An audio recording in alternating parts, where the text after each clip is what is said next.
গার্গী। আপনারা চোখ রেখেছেন দেশ বিদেশের খবরের চ্যানেলে।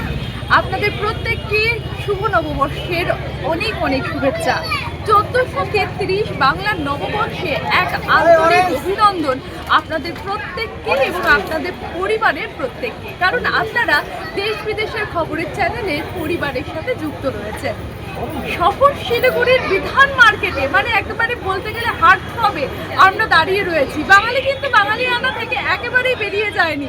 বাঙালি কিন্তু নববর্ষের এই উচ্ছ্বাস এবং হালকাতার স্মৃতিগুলোকে কিন্তু আরও একবার রোমন্থন করবার জন্যই কিন্তু প্রত্যেকটি দোকানে দোকানে হালকাতার পর্বে তারা কিন্তু সমবেত হচ্ছে।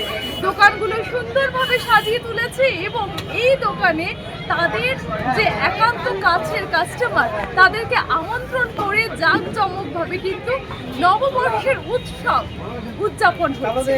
আপনাদের প্রত্যেকের সামনে সেই দৃশ্য তুলে ধরবার চেষ্টা করেছি।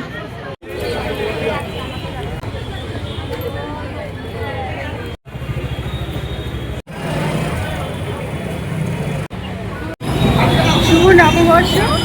আজকের দিনটা মানে সর্বপ্রথম তো ঠাকুরের পুজো দিয়েছি, গোপাল ঠাকুরের পুজো।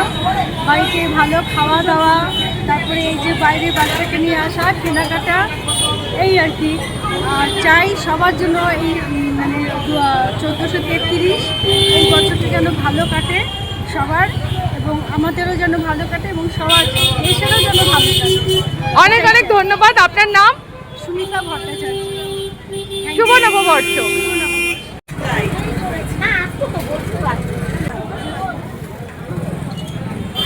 ম্যাডাম, আপনার নাম? দেবযানী দাস।